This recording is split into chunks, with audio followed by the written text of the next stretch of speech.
Welcome back, everybody, to Comic Shop Talk on the Late Night Chat Network. I'm your host, Niko, and I'm joined today, once again, as always, here with Chris. How you doing, man? Good. How are you? Yeah, not bad, not bad. You ready to talk about some comics? That's it. It's comic shop talk. That's right. Ready to rock. This is where you come for all your weekly comic book reviews here, guys. Make sure you're subscribed to the channel. Make sure you hit that thumbs up button if you like what you've seen here today. Hit us up in the comments if you want to continue the conversation. Let us know what you've read, your thoughts on things, what you're looking forward to. Yeah, feel free and tell your friends if they're into comics, if they read them, to check out this show, because every week we kind of get together. We talk about the new weekly comic books that we read that week. And, we give them quick ratings. We let you know what we're looking forward to next week and our favorite thing that we've read this week. So it's kind of a nice little format there for you guys. Give you a little quick run through of a whole bunch of books that we've read, and you get different perspectives and kind of opinions on these things, right? There's some things Chris reads that I don't, things that I read that he doesn't. So, you get a little bit of variety, a little something for everybody here on Comic Shop Talk. So yeah, without further ado, though, I guess let's get into talking about these comics. And, as always, as I mentioned, make sure you're subscribed. Check out all the other great shows that we have here on the Late Night Chat Network. You can also take a look at the previous comic podcasts that I've done that have playlists on the Late Night Chat Network. Trade Talk, where I review collected edition comics, of course. And then there's Weekly Wine Comic Time, which I used to do with my girlfriend, Christine. And we also talked about the weekly comics when we were reading an up-to-date at that point. And also, you got comic book hauls and reviews. Those are when I show off all the books on screen for you guys that I pick up every month and the things that I've read. And I kind of give a little quick reviews on those as well. So if you're looking for more comic book content here on Late Night Chat Network, we got it. Go back and look at our playlist. Lots of stuff there to check out. All right, so let's get started here, though, with the first book up here on the docket, Hulk #2. Now, the last time we discussed this book, Chris actually ended up not having read it prior to doing the show with me, and I ended up talking about the first issue. Here we are, issue #2. Chris is all caught up. Chris, what did you think of this one? Well, I can tell you this comic was a pretty quick read. It was a fast read. Yes. And I'm still not quite sure what's going on in there. I'm still down for the ride. Yeah. But one thing that I don't really like about this comic, where they have Hulk in the engine room there, none of that stuff is really going on. It seems to be, I don't know, maybe it's in his head or what's happening there, whenever he sends the enemies there to fire up the power levels. Right. But otherwise, I thought it was a decent comic there, a nice little twist at the end. And those people that he ran into, though, in the first page, like that he just kind of blew through. Mm-hmm. I'm not sure what that was all about either. What did you think about all that stuff? Yeah, as I told you, I kind of had to go back and actually the end of #1 again after I had read this, and I was trying to explain it to you prior to you reading it for the first time, and I was a little confused. I didn't really know where we were at this whole issue. Like, I forgot that he went into basically like a portal to like you said. I thought he was just gonna blast off into space and get. Yeah, I was under the impression that he was flying through space, but it doesn't look like it. It sounds like that. Was that a celestial thing that Tony Stark had? Yeah, it seems to be just more of a gateway or a doorway to somewhere, like a dimensional portal of some sort. Yeah, basically he was going to use it as an escape hatch, as like a second kind of option for them if they didn't win in the King in Black event that kind of happened. And Donny Cates, the writer of this, also wrote King in Black, so I'm sure he kind of pulled from some of his ideas from that and basically put it in this story, which is basically what he did, right? So because he came up with that whole thing of Iron Man helping out during that event in itself, right? So yeah, no, that was kind of cool. I kind of liked how he linked that whole nugget of an idea together with this Hulk thing. But I mean, the space thing has been done before. I thought since he was actually piloting a Hulk ship, that is where he went into. So I guess I had forgotten the fact that he went into some other dimensional portal. But because of that, I didn't really know where we were at throughout this whole issue, because what he's doing is he's fueling the Hulk ship as he's going through this, I guess, dimension or something. And he's basically making him level up with different stages of rage. Like, he's basically throwing things at him that don't, I guess, except for in his mind. And some of them were pretty fun ideas, though, like the crazy giant-sized Wolverine. Yeah, that was good. I like that. But the thing I don't like about it is that it's not real. You know what I mean? It's just like something to get Hulk fired up. You know, like I don't know. It's like a danger room sort of thing. You know? Yeah. Yeah, that's a good way of explaining it. Yeah, so like that's what I mean. I wasn't exactly clear of where we were at, like why these things were happening to him throughout this issue and where it was taking place.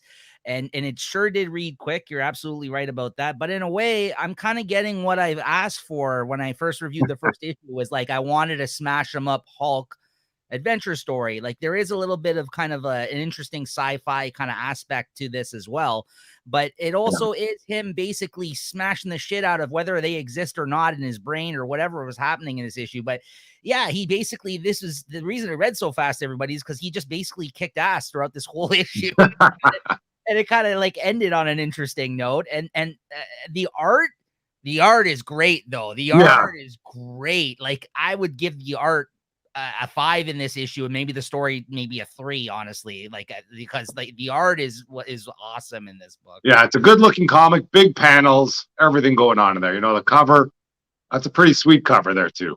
Yeah, no, like I said, I'm a big fan of this artist. And I when he first started at Marvel after he did the Invincible with Robert Kirkman, he did Spider-Man, and I don't feel he was a good fit for Spider-Man, surprisingly. This he's a good fit for. I think he's found like his character at Marvel with this Hulk series. So yeah, I don't know. What'd you give it? Because like you said, it read very fast. There was lack thereof like a story in that sense. We're not really sure what's going on still. Yeah. Hard to say, right? I mean, I'll give it a 3.5. You know, like I say, I'm down for the ride. I'm excited for the next issue still. So yeah, I'm going along still. I'm gonna agree with you on that 3.5 as well.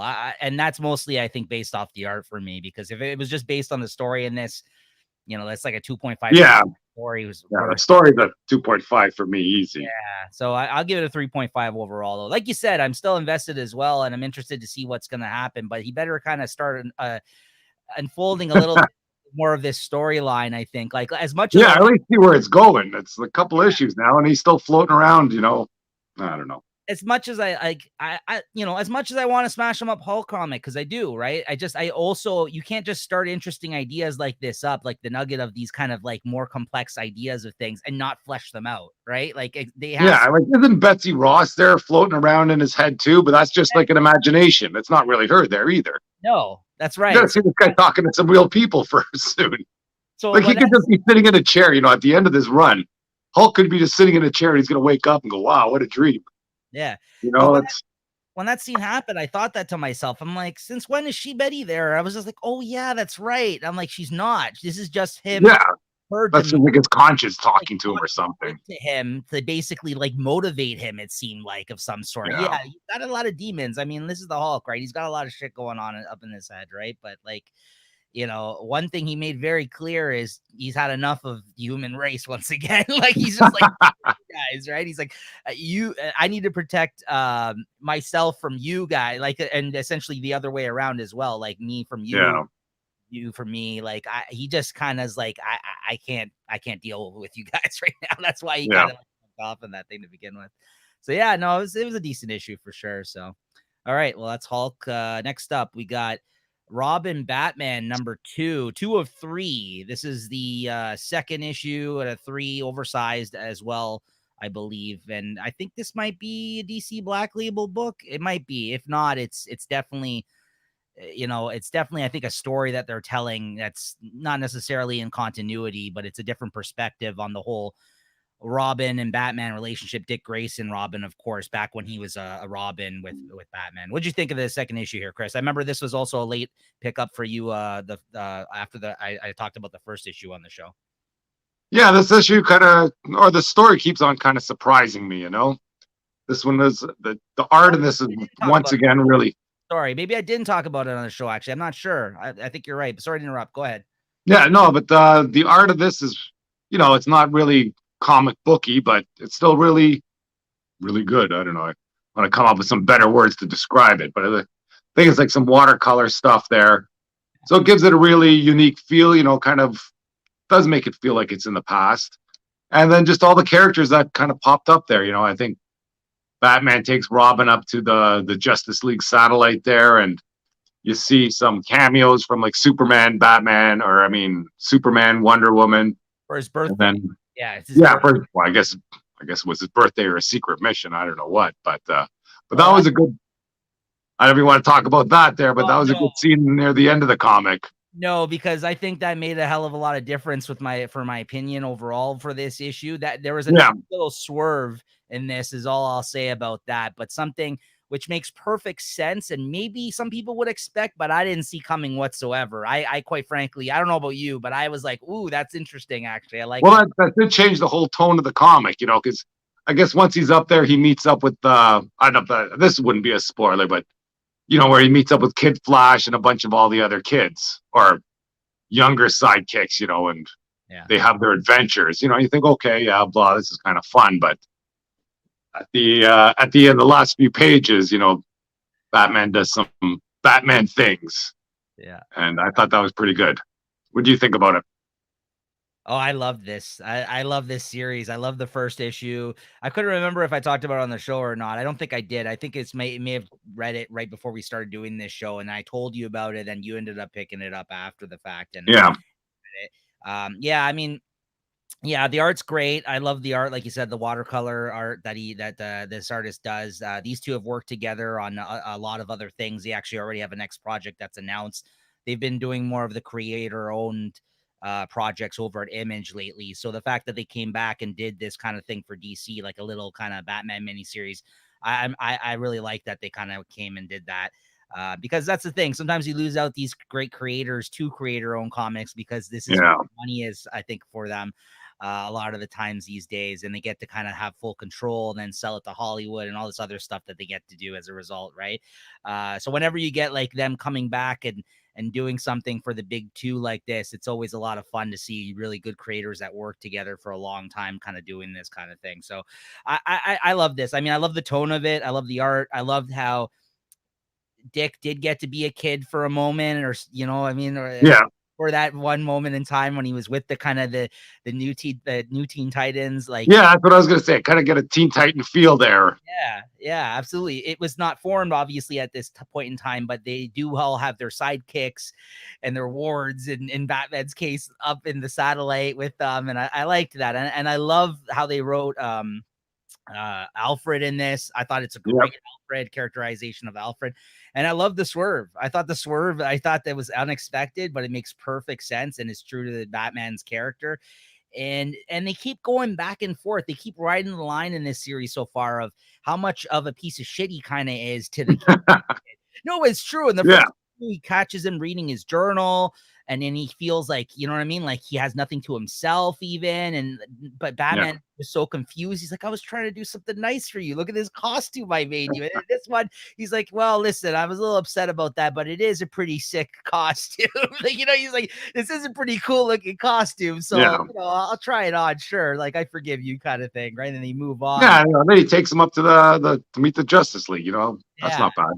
I mean, for his birthday. So like but every time he shows a little bit of like love as a fatherly figure to this kid, it kind of reels back all of a sudden. Like, no, still not, man. You know what I mean? So I was just like, it's a good tone. I really like it. And I wish it wasn't only 3 issues, honestly. Like, I mean, sometimes it's too much of a good thing. There's a million Batman books out there right now. So I understand that they don't want to do a huge series of this, but if they kept this tone and it was like a monthly title of Robin and Batman like this, I would keep reading it. Honestly, I have a lot of fun with this. So, what'd you give it?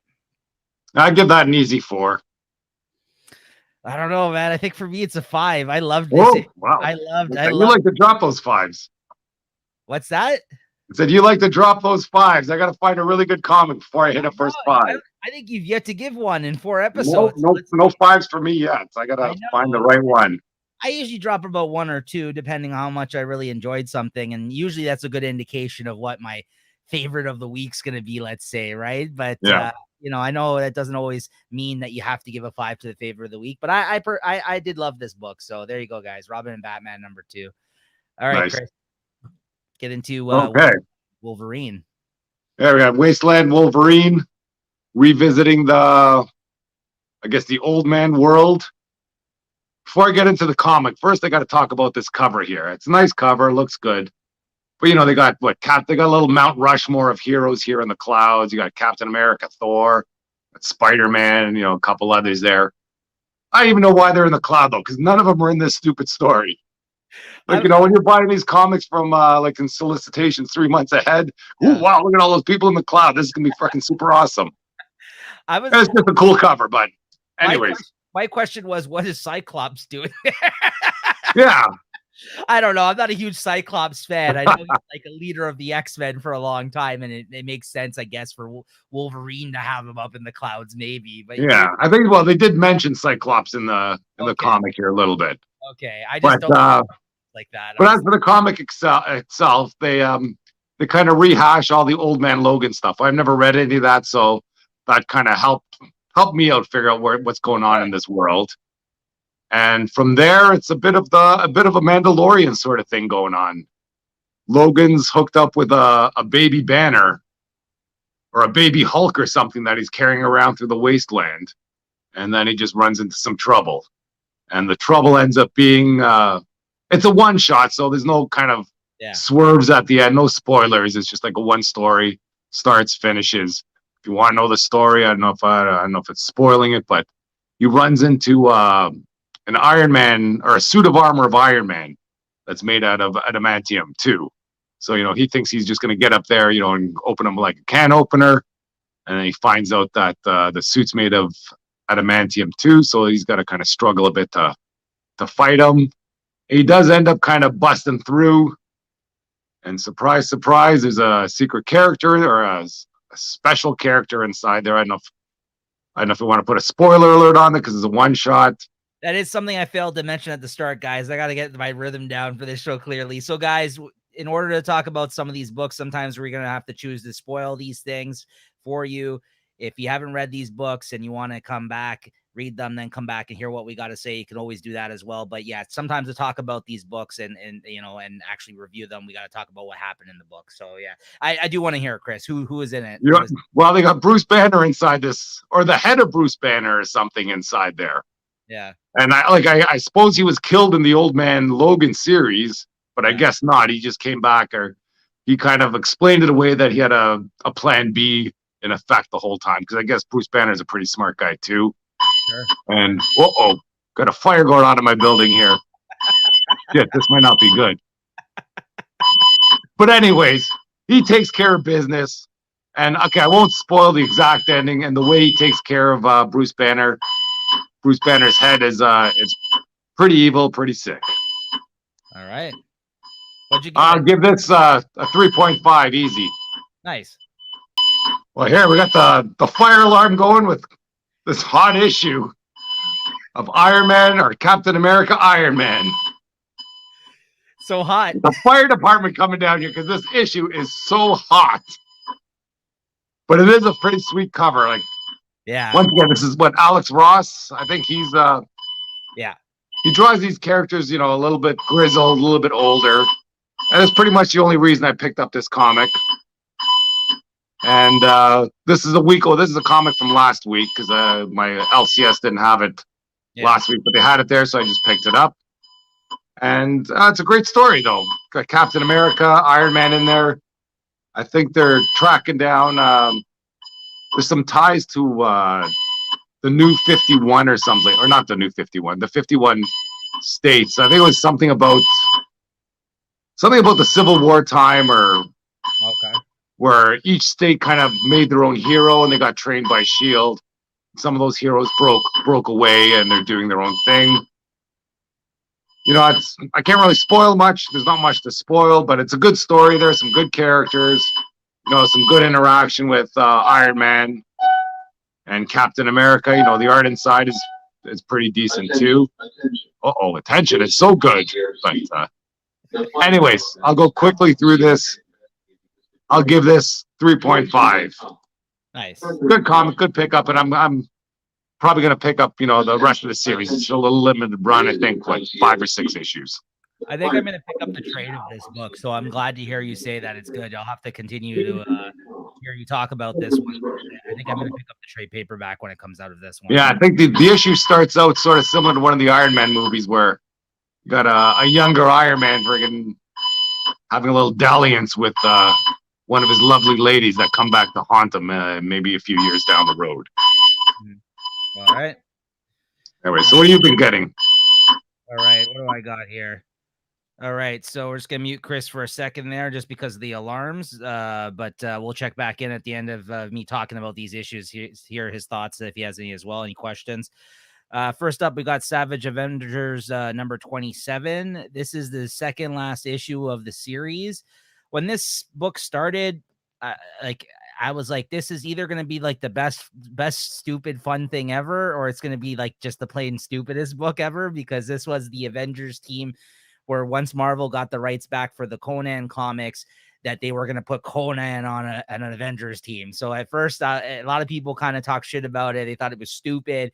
Conan shouldn't be on an Avengers team, but they made it so it's like all the most badass characters that were on the team. Like the Punisher was on there at first, and then they cycled them out of the series because of all the bad press that the Punisher symbol was getting in the media with the coughs and everything else. Unfortunately, it was kind of bad, and people running around killing people and all kinds of stuff. So far right or whatever, they kind of really dig in this Punisher symbol type of thing that was happening, right? So they kind of cycled him out of the team. They just never really talked about where he went after a little while, after the whole team reappeared. But a lot of the time, this series was just following one long storyline for 27 issues of them against the evil sorcerer Kulan Goth, who I guess was from the Conan comics from Marvel back in the day, a bad guy that he had faced. And yeah, by the end of this, you had like Kang in this, you had Doctor Doom in this, you had the Black Knight, you have Doctor Strange, you got Elektra now with the Daredevil outfit, because when she was first on the team, she's wearing the old one, but in this issue, she's wearing the current Daredevil outfit. You have Magic on the team here. So you got a lot of like big badass kind of fighting type street level characters, as well as Magic characters. And a lot of my favorites, quite honestly, like a lot of the kind of even the B, C list type characters that they threw in here. And some great villains that came together to take down Kulan Goth. In this issue, they finally took him down. It took 27 issues of the story to take this guy down. They would kind of take him down, then he would reappear, and like there would be like certain issues where they would just focus on different characters, and then there would always be the through line of this character that they were trying to take down, this evil sorcerer from Conan's world that I guess followed him in somehow after he joined the Marvel universe. I forgot exactly how he got there, but yeah, it's been a hell of a lot of fun. It's been a really fun book through and through. Fun storyline. The last few issues have been a little bit more serious because they had to tie up a lot of the things that were going on, and they had to kind of complete the series. But it's been a great, solid series. I gave this issue a 4. I quite enjoyed it. And then next up, we got Strange Academy number 14. This is also a really fun series. And Chris, I don't know if you had heard about the recent news of the new Doctor Strange series that's going to be coming out in a couple of months. Yeah, you heard it. So yeah, spoilers, I guess, for anybody who hasn't heard, but this news has been released out online already. Marvel kind of jumped ahead and kind of told you sort of the ending of the Death of Doctor Strange storyline is that the new Sorcerer Supreme, which I think is going to be revealed next issue anyways, is Clea. So Clea, the reason they reintroduced her, Doctor Strange's old apprentice and I guess girlfriend or whatever, she is now going to be taking up the mantle of the new Sorcerer Supreme, with the fact that Doctor Strange has died now, I guess. So we'll see how that series ends up. But yeah, this is basically this book is about his school that he has for young characters, like young, basically magic users in the Marvel universe, who are, a lot of them are like sons and daughters of other established characters that we know from the Marvel universe.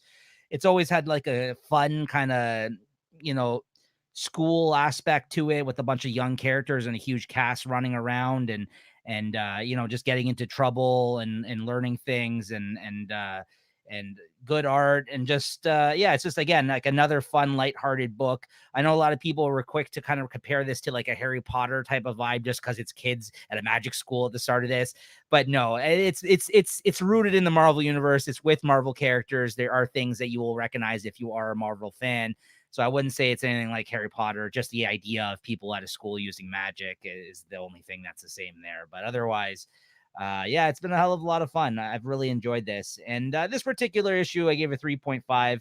Not too much has happened. They've kind of referenced the Doctor Strange thing that's going on, but this issue kind of focused on, at this point, a lot of the students have all been separated, whether they're in school or on field trips or like kind of just out and about in the world. Again, they're just kind of focusing on where all the kids are at right now in their lives and through their schooling and kind of what's going on. The big thing in this issue was Dormammu, Doctor Strange's, longtime villain. He has a son who is part of the Strange Academy.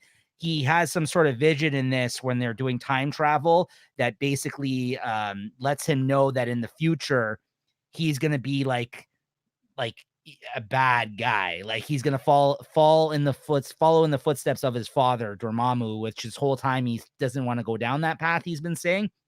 But he had this vision of the future, saying that he's basically going to be a bad guy in the future, and that there's actually some student friends of his that you see fighting him in this future kind of thing that he saw. So at the end of this issue, he basically tells them, I'm going to drop out of the Strange Academy because he doesn't want to go down this path. And I guess he's kind of like, I guess going to go off and be a villain or something at this point, right? I think he's kind of like, listen, I can't change the future, and this is basically where I'm going to be. So I give this a 3.5 though, this issue. So I do enjoy this series though. Check it out if you're a fan of Doctor Strange or just of these kind of, these school books, even like a Mutant Academy type book that's come out before from X-Men, any of these Young Avengers, any of these type of stories, this is for you, this one. So back to Chris.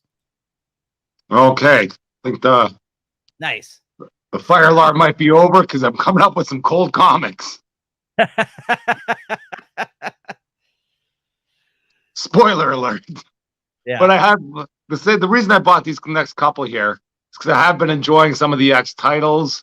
I've read some of the X-Men. I think was the Hellions I had last time. I enjoyed both of them. So some new X titles came up here. We got Excalibur 26. I think this might be the end of the run though too. I think they're renaming all these in March or something. It's got a pretty decent cover. I was interested to see what's going on with Captain Britain there. Like I say, can't go wrong with Emma Frost on the cover. Yeah. But oh boy, I don't know what's going on in this comic. Like I think there's some gateway to some Merlin land. There's some gateway to some Merlin land where she's fighting there to save a castle, and they try and explain the powers of Captain Britain, how they come from magic. Mm-hmm. And I think she's fighting like the characters in the comic. They should be better, like she's fighting Merlin, I think King Arthur, Morgana Le Fay, and somebody else. They kind of trick her into blowing up one of those gateways from Krakoa. But just somehow the magic world and the mutant world don't really mix so well. And I don't know, I wasn't really too impressed with it after reading it. The art is decent, nothing spectacular. It looks like it was kind of drawn quickly, not too much detail in there. And I give this, maybe a 2.5. Okay. Not much to say about that. Bad jumping on point then for anybody. Maybe I think I just started jumping on because I know they're ending. And I was looking forward to maybe when those new series pick up. That's true, yeah. And I think now we're going to move on to the next one here. X-Force. Yeah. I know if you've been reading any of this X-Force here. I literally dropped the series prior to this issue. I read 25 issues of this series, and I had mixed feelings about the series, which is why I dropped it. I liked some of it, some things I didn't like. So go ahead. So once again, I kind of just picked this one up out of the blue. It's got a decent cover. You got Wolverine jumping into a pit there. I don't fucking know why, but that's what the cover is. And I don't know if you got the one before, I guess that's where they stole the babies. Mm-hmm. And this one here, I guess some babies got stolen from the Krakoa Island, and the Wolverine and his crew go after them. Mm-hmm. But for some reason, they play out this issue as an issue of Point Break. Like they have Merlin, or they have Wolverine surfing. I don't know. The one good thing they do. Okay, I'll start out with some good things. Yeah. They do have it's like a Blackbird jet, but it's a submarine. They call it the Bluebird. So that was pretty neat, because they're floating around there. But then at the end, I guess, I don't know if you remember, there's 3 babies were stolen. They find 2 of them, and then there's 1 baby left that they got to find. And the person that stole it, I guess Wolverine had some sort of tryst or some dalliance with. And since they're both surfing, just like Point Break, go, how will I ever find her again? And lo and behold, in Antarctica, there's a volcano erupting that's going to have the greatest waves ever. Like, I don't know. Like, do you think people don't read or remember the movie Point Break? Yeah. I don't like pulling out the covers here, but one... Keanu, isn't it? Yeah, that's one thing. They should have fucking Keanu surf by, or have some surfer that looks like him. Go meet him. And so anyway, Wolverine goes out to meet her because he knows that she's going to be there because she has to ride these crazy waves. I don't know if you can see this. Yeah. You can see him standing there in his costume. And he's got the ready to go surfing. Yeah. Like, I understand he's going to go surfing there and he's part of the X-Men, so he's always got to wear his uniform. But if you're going to go surfing, what are you going to be putting on your costume for, You're going someone you know. And so they got him surfing. They got him surfing in that brown and light brown costume. Yeah, the tan. And I don't know. And then he surfs through a shark or something. I don't know. I know what that's all about. So, anyways, wasn't really impressed with the story there. That's for sure. I get that. So what'd you give it, you think, ultimately? Yeah, I'll give this a 2. I don't know. At the end, there's some reveal of some villain. I don't know who it is. Maybe it's somebody important, but they got the baby, and so I guess things are going to go from there. So as hopefully, as I said, hopefully the Point Break references are over. So as I said, I read the issue before this, and that is the issue where they set up this whole surfing thing. So I'm aware of the surfing. It didn't just happen in this. It was one of these things where he was just walking across the beach, I guess, maybe in the new, or no, wait, is Araco on the moon now or something? It's on another planet or something right now, right? Or is that the other? I thought they were on Krakoa there. Like there's like some mutant bay or something where there's big waves. So he was walking across the beach on Krakoa or whatever in that last issue. And then he met these surfer people, and that's established that he's like, that he was going to, because I guess he was already out there surfing, and then he actually saw other people that like surfing, so they made some sort of connection. And then I was like, because this is the same writer that's going to be doing the lives and deaths of Wolverine series. Oh, really? So not encouraging. I don't know this for a fact, Chris, but I was like, is this what that series is going to be? Are they going to actually show Wolverine doing like life things in that in those lives? Yeah, it's going to be extreme Wolverine. Oh, I'm going to go snowmobiling. I'm going to go freaking rock climbing. I don't know, but that's what I mean. Like, I will say the only thing that was nice about that, though, it's like Wolverine doesn't have a life, like, ever. You know what I mean? So, like, the fact that he was actually able to, I don't think he's a surfer, though. No, but just like, well, I mean, apparently he is. I don't know. Like he might have been. Apparently. He likes to surf in his uniform. He doesn't put on like a wetsuit like normal people. It is a little far-fetched, I agree, but I mean, at least he was out there enjoying himself for once. That's all I gotta say about that. I was happy to see him doing something fun for once for himself, right? I will say that. Yeah, wasn't this Krakoa Island supposed to be some like mutant haven? Who's stealing babies? Who's stealing mutant babies? Just randomly from Krakoa. Yeah, so not to get into the whole thing, but the whole X-Force book is when they established that book, it's like they're like the CIA, like secret op. No, that makes it even worse. Right. So, but the whole baby from the best mutants. The whole series, they've been getting fucking people keep getting the drop on them and infiltrating Krakoa like every other issue. They're doing a really bad job of it, is what I'm trying to say. So. Yeah. Anyways, what did I say? 2, whatever. Yeah, 2 is good. The cover sucked me in again, but and parental advisory. I think the parental advisory should be, this comic is freaking Point Break, So next up we got Batman the Impostor. This is number 3 of a 3-issue series. This is the last issue. This is another one of those DC Black Label books where they kind of get like a premier artist and or writer to come and do like a out of continuity kind of story. Maybe an artist that normally wouldn't be on a big Batman book, or somebody who's not the fastest artist in the world, that they kind of did 3 or 4 issues oversized to kind of, put out that premiere hardcover and make it more of like a special event of sorts. So this is another artist, Andrea Sorrentino, who again has been working over with Jeff Lemire, the writer, on more creator-owned titles the past little while. So again, him coming over to DC to do a Batman book, if you're a fan of this guy's art, it's worth checking out. It's worth the price of admission. It is him drawing a Batman book. I will say that the writer that wrote this with him, though, I'm not too familiar with. So like, I think his art fits a Batman book because it's always dark and shadowy. Like his artwork, it's very dark. Like that's why some people don't even really like his art. I'm a fan of it.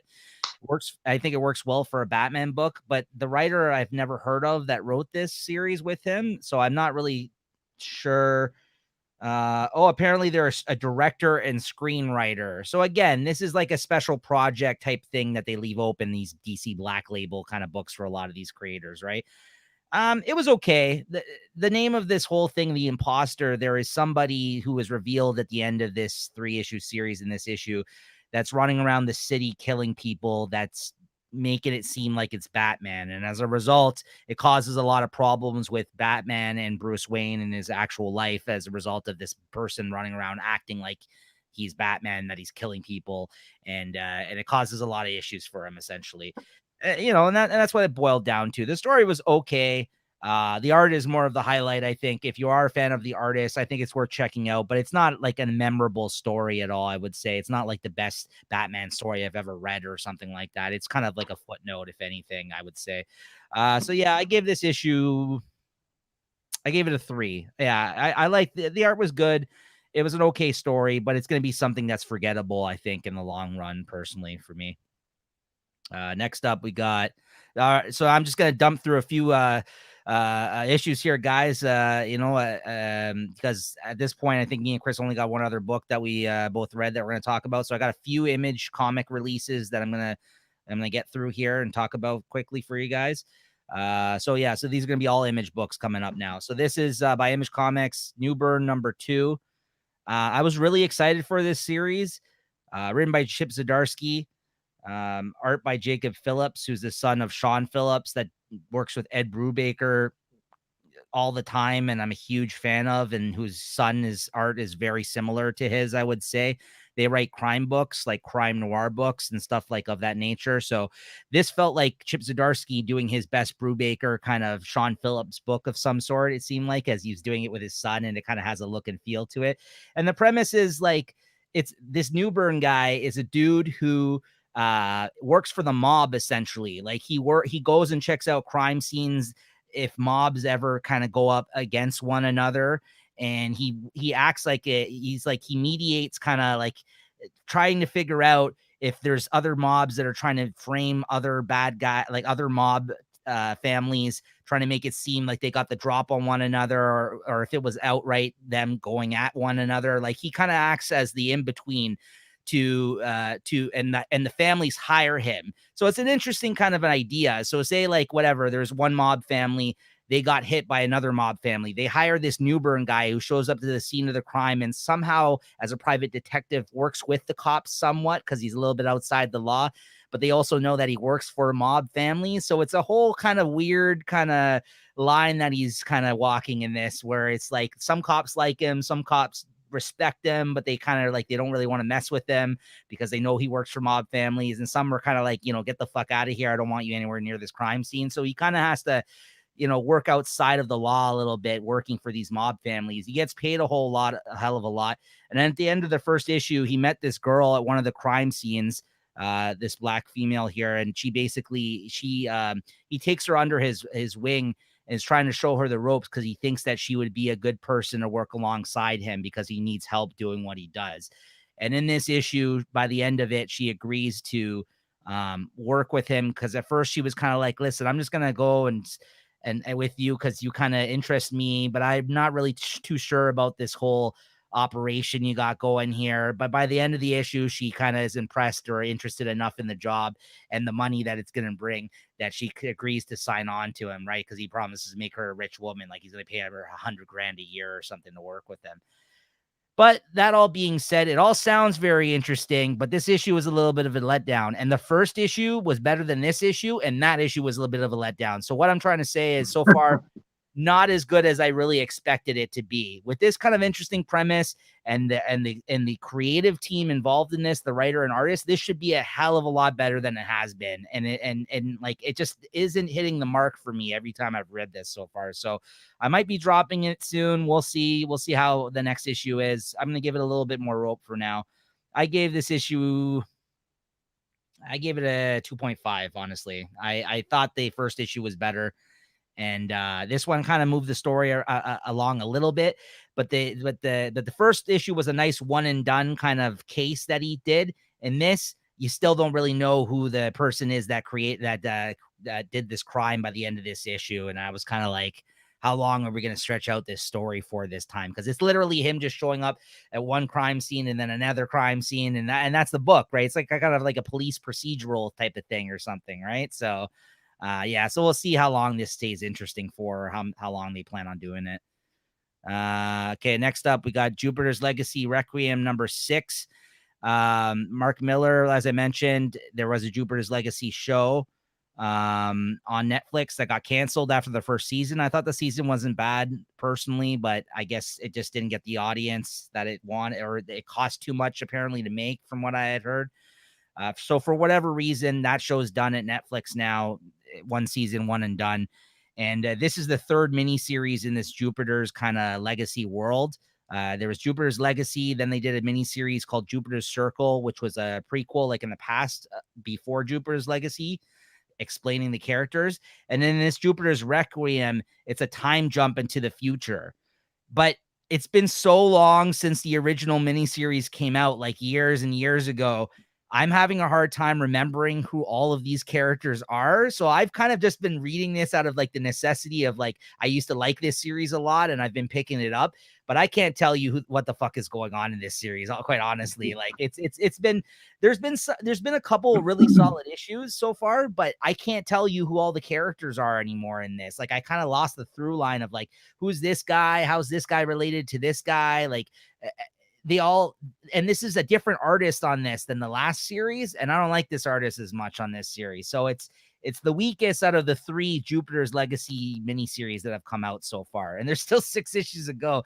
This is issue 6. They're going to take a break, and then they're going to bring out another 6 issues that will conclude this Jupiter's Legacy. So at this point, this is just a book I feel I need to read because I've read all the other ones, but I'm not really enjoying this latest volume all that much. So I gave this issue again a 2.5, just because I don't really know what the hell's going on anymore in it, or who everybody is. There is one character I really like in it though, that whenever there's an issue with him so far in this, I've enjoyed it. He was in this, but only for a bit of the story, and it looks like he might have got killed by the end of it. So I'm very disappointed about that. If that's the case, I almost have no reason to continue with the series at this point. Primordial number 4, I believe. Yeah. That artist I was just talking about that did Batman the Impostor. This is one of the series he's doing right now, a little mini series with Jeff Lemire over at Image Comics, in between big projects that they're doing. So I guess he must have did the Batman stuff a while ago, and now it's just coming out now. I don't know how this guy's doing 2 books at once that are coming out. He must have had something in the bank or something. But this is basically about the government and like space travel, and when they sent monkeys and other animals, dogs, Russian cosmonauts into space back in the 60s or 50s or something like that, with the whole space race type of thing. And it's like this retelling of that situation with like a whole government conspiracy type stuff going on. And a lot of the time you've been in these issues, you've been focusing on these animals that are in this other dimension because they got lost in space when they got shot into space all these years ago. It's okay.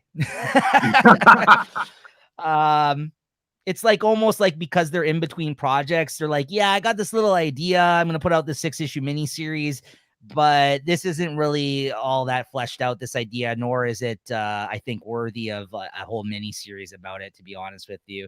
Again, I like the artist. I like the art. But so far, 4 issues in, there hasn't been much of a story.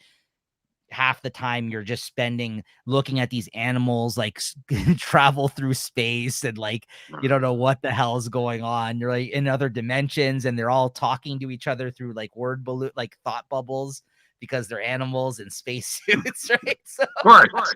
yeah, of course, right?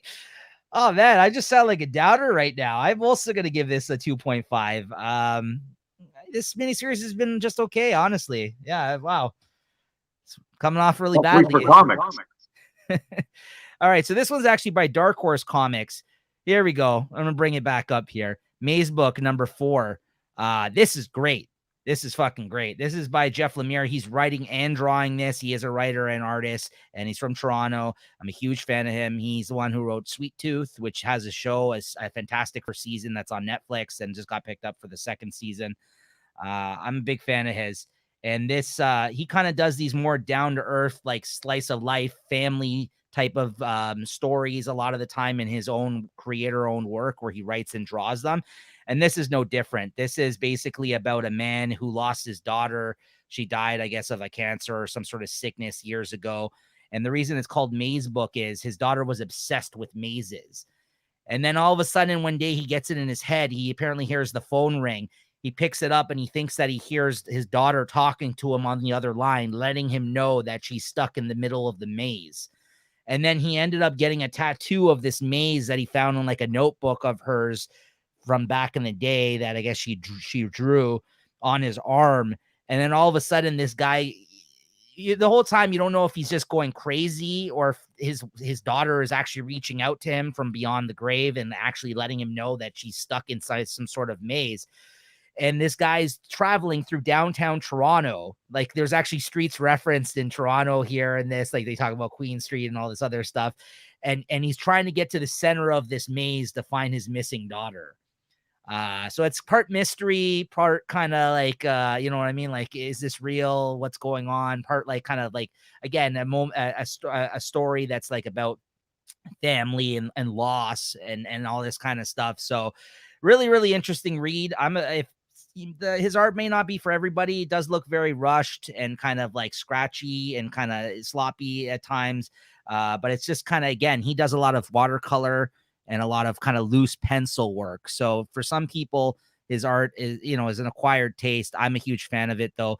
By the end of this issue, he finds a man that's basically like a minotaur in the middle of a labyrinth in the city. So it's kind of like an interesting kind of, fantasy type of story at this point almost, that's, I think, all going on in this guy's head. I think he's just trying to deal with the loss of a dead daughter personally. And I don't think any of this shit's going to turn out to be real, but who knows? We'll see. And the other cool, interesting thing that he did as a storytelling piece in this is the actual comic becomes a sort of a maze. Like the way you got to read the panels, you're going up and down and across the page. So it's not like your regular panel layouts on a lot of the pages in these books. And you actually got to follow it like a maze as you're reading through some of the pages. So I just think it's very creative and very interesting. And I'm a huge fan of his work. So I also gave this one a 5. This was probably one of the other better things I read this week, as you can tell. Yeah, I hear a lot of good stuff about that Mazebook, but I just can't figure out how that can be such a good story. Like it's got to be all just story driven. Yeah. Yeah, a lot of his, like I said, a lot of his books are more about like slice of life, kind of looks at life and family and as you can see, like thematically, like things like that. Like, you know what I mean? Like you said, it's not like a fully realized world always. Sometimes it's as simple as telling a story about somebody's family or a small town or in this one, the loss of a child, right? So like you got to kind of, if you're into that kind of storytelling sometimes and not it all having to be fantastical and superheroes and tight the capes and all this kind of stuff, yeah, I would definitely suggest maybe checking out some of his stuff because I do really like his work. It feels very personal. And it always feels like he's got something interesting to say in that sense. He keeps doing series like these. The ones that he writes and draws. So I really enjoy them when he does that. So and last but not least, here we got Adventureman number 7. This is a beautiful looking book. Terry Dodson is an awesome artist. He knows how to draw very good looking people. He's definitely been known to draw some cheesecakey women in the past. Very clean lined artwork. His wife, I believe, is the person who inks him on this book. This is basically like a pulp novel, though. This is like old school superhero type stuff, this Adventureman. Like, if you like that kind of stuff, I'm not huge into the pulp heroes. Like, you know, like you could be like the Zorros and the, you know what I mean? Like these kind of characters, like Black Beetle or like, I don't know, all these other kind of old school hero type people, Green Hornet. This kind of falls in line with that. This woman who owns a bookstore, she picks up like this book one day and of this Adventureman. And anyways, it turns out that she's like, I guess, a descendant of these fictional characters or something like that. And then all of a sudden her world kind of gets turned upside down, and you have all these pulp villains running around the city, and she's kind of been destined to kind of protect the city. It's a bit of a stretch, and if you're into that kind of stuff, I'm mostly into this for the artwork. This is actually the last issue I picked up, though. I dropped this series because they come out with really large, oversized hardcovers of this series. So if you're a fan of the artwork and not so much the story as I am, I just suggest that's the way to go. Just pick up the oversized hardcovers.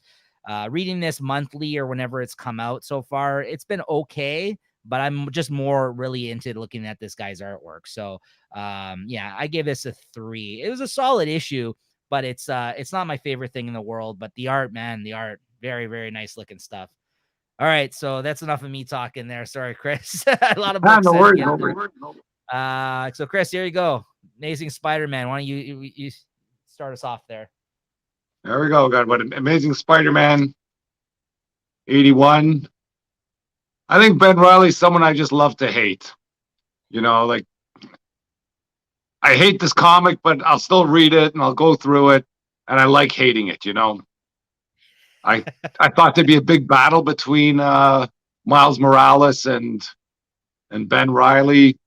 You know, these guys can keep their mouths quiet the whole time. They start fighting each other, and all these names start slipping out there by accident, that they all end up knowing Peter Parker somehow.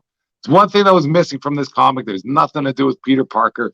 They have him wake up in the 80 and a half, or the 80.BEY, and they don't mention anything about this here at all. But otherwise, you know, like, I don't know about this villain, that Rhizome or something, that just somebody that I think they just made up for these guys to fight each other. That Beyond Corporation stuff, that's okay. But what I did like there is that Dr. Octopus is starting to get dragged into the net. And I thought that was that's going to be an interesting turn of events. How'd you feel about this one? Yeah, like you said, it was okay. I thought there was going to be a bigger deal between him and Miles. Like, yeah, it seems like as soon as he showed up, he had his back, which is cool and all, but like, he's playing both sides of the fence. He's working for this Beyond Corporation, but yet at the same time, it seems like he's not trying to give the people that he knows he shouldn't be given a hard time a problem whatsoever. So like, it's hard to kind of gauge where his, like, you know what I mean? Like, where his heart really lies at this point. Cause I don't understand why he's continuing to work with this corporation. Like, I don't know if it's a means to an end, if he thinks that this is going to improve his life somehow, or if he generally does just miss being Spider-Man, because that's kind of what he said to Peter before I think he went into the coma, is that he kind of just wanted to do right by him and do this type of thing in the meantime. You know what I mean? But like, I don't know. It's hard to say. Like, it's a weird storyline for sure. I think that it's interesting. Like, you can tell that this is like a bad corporation and that shit's building up in the background. So that aspect of it is good. And every other issue, it seems like there is an interesting kind of story beat that happens in it where we're like, oh, okay, I look forward to hearing what. Fuck, 1 page. Come on, you got to give us more than a couple pages. Yeah, but that's what I mean. Other than that, this was just like whatever. Like, he showed up and Miles and him kind of, you know, they have their, like, you know, their token fight each other until, oh my God, we're on the same side. Yeah. Seen it, done it.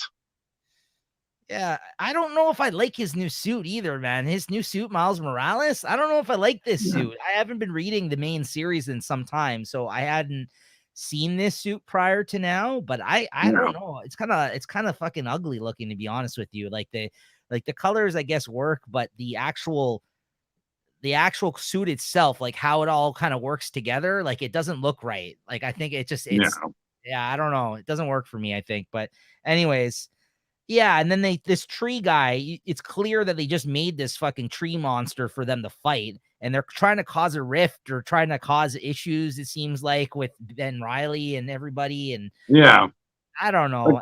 all I can figure is that Beyond Corporation sort of got Ben Reilly by the balls by keeping his girlfriend out of jail. Yeah. And, but, the guy's freaking Spider-Man. If he doesn't want to be there, freaking take her and go, they can go be on the run. Like, maybe that's what that Ben Reilly series is going to be about when he breaks free of them. And he can because he can be Spider-Man on his own. He doesn't need all this stuff there, too, like, and all these little tweaks and gadgets there. I guess that was one of the big reveals there, is some of the gadgets they gave the new spider suit. They gave him his wings back or something. And I don't know. I didn't understand the line where they say, "Oh yeah, you're blowing whatever all this jet fuel by flying." Where are you putting this jet fuel? It's still just freaking. Anyway. Yeah. But that's still getting the next one though. I'll tell you that much. Yeah. Spider-Man Forever. What'd you give this one? I'll give this a 3. Yeah, I agree. I also gave it a 3. Yeah, it's fine. The story was okay, but it wasn't anything special. Yeah, no, I gave it a 3. All right, well, that's gonna do it for the comics that we read this week. Now let's talk about what we're looking forward to picking up next week before we get into what our favorite book of the week was here. Do you want to mention yours first, Chris? Do you have those ready, or did you want me? Yeah, I got a bit. It looks like it's gonna be a bit of a big week next week. If they all come in. I've been talking Niko there. I've been in some issues with my LCS. I think it could be my fault, could be their fault, could be I don't know, freaking it could be what's going on. But anyways, what I'm looking forward to next week, I got Avengers Tech on. I think I picked up one of the variant covers there, so I'll be jumping onto that series and see what that's all about. We got the Darkhold Spider-Man, a little one shot. Iron Man 15. I'm looking forward to that. That's a cosmic Iron Man. Yeah. Of course, Spider-Man 82. Avengers 51. There's stuff going on there. Venom 3. Wastelanders Hawkeye. I'm getting the Trial of Magneto 5, and I think that's the end of it. Yes. I just want to buy this one just to make sure it's over. Yeah. And then from DC, we got Justice League Incarnate and Nightwing 87. And that's supposed to be a special issue there, that Nightwing 87. Yeah. I think it's the first one post Fear State. Yes, which I'm very much looking forward to. Yeah, absolutely. Because the Fear State issues were fine, but not my favorite. They kind of took us out of the interesting story. Yeah, took out of the story that was going on there. Yeah. Anyways, what are you getting next week? Wow, a lot of different ones actually, other than you, to be honest. Yeah, so that should be an interesting episode. That is going to be a big episode for us. Then we're going to be talking about a lot of different books, that one. So I'm getting Amazing Spider-Man 82. I'm getting Batman Catwoman number 9. I'm getting Batman One Dark Knight number 1. Catwoman Lonely City number 2. The first issue was fantastic. I suggest that's probably one of the ones I'm most looking forward to reading next week. So definitely check that out, guys, if that's of any interest to you. That's kind of like a future story, future out of continuity story with Catwoman. It's like Catwoman's Dark Knight Returns, I guess you can call it. She's older and she's out of jail and she's trying to pick up the pieces of her life, put it back together. So King Conan number 1, really looking forward to that. That's gonna be I don't know. I might put that on the list. Yeah, that's going to be good, man. That's going to be good. Nightwing 87, as you just mentioned. I got Righteous Thirst for Vengeance, number 3. Supergirl, Woman of Tomorrow, number 6. And X-Men Trial of Magneto, I guess, number 5. Yeah. Just to close out that How's series. that Supergirl coming along? I've read some good stuff about that. I heard it's pretty decent. Solid. Yeah, it's kind of like the writer admitted this much. He said that he's basically doing the movie True Grit, but with Supergirl and a young girl that she comes across on another planet. It's pretty good. it's written very interestingly, and it's basically just about, again, like almost like a lone wolf and cub kind of thing, like you said. Like it's about Supergirl taking a younger girl under her wing on another planet, and and the true grit aspect of it is they're trying to track down this person who wronged her and her family, like killed her father or whatever, and they're basically gonna have vengeance on this guy, I guess, as a result. Or we'll see what Supergirl really chooses to help her out with, because she is Supergirl, right? But yeah. It's I've never really read too much Supergirl, and it's definitely a different take on the character as far as I'm concerned. So yeah, I really have been enjoying it. All right, so that's gonna do it for what we're looking forward to next week, though. So look forward to that episode. It should drop before the holidays, but stay tuned. If anything happens with our schedule where we can't do that, it'll come out as soon as possible. But yeah, I think it's gonna work out where we can bring it out even on Christmas Eve for you guys there. We'll see what happens. That's right? Good. Get around the fireplace and listen to some comic shop talk. Bring the family around. That's right. We're family friendly. Yeah, we hear what me and Chris have to say. All right. So Chris, let me hear it. What's your favorite book of the week this week then? I know I really wanted Wastelanders Wolverine to be my favorite book. I would have given it to Captain America and Iron Man, but that was from last week. So I'm gonna have to go with Robin and Batman. Look at this, everybody. You ready for this? Also, Robin and Batman #2. This is the first time me and Chris have actually picked the same book. For our favorite of the week, Robin and Batman #2. There you have it, everybody. So definitely go pick that up if you've yet to read it. Highly recommended from both of us. It was pretty good. Although Chris didn't give it a 5 like I did. No, it's just a thick cover of a Spider-Woman that I picked up this week too, just off the rack there. Nice. I thought it was nice. Yeah, that is nice. That's what I like about you, Chris. You're a man that appreciates a nice looking cover. That's it. I'm a cover chaser. All right, everybody. That's going to do it for today, though. Thanks for tuning in. Make sure, once again, you're subscribed and you hit that like button. Hit that notification bell if you want to be notified of whenever one of these episodes come out. We've been keeping up with their scheduling of these dropping, it seems like every Friday or Saturday for you guys here. So definitely check back around those days. Unless, something gets in the way of our scheduling in terms of recording these shows. Expect them to come out by Saturday at the latest every week, because it seems like we've been keeping up in that sense. And if not, we'll let you guys know. We'll give you a heads up. Otherwise, yeah, this is another fun episode. Look forward to next week, and we'll see you guys then. Thanks a lot. All right, stay safe. Later.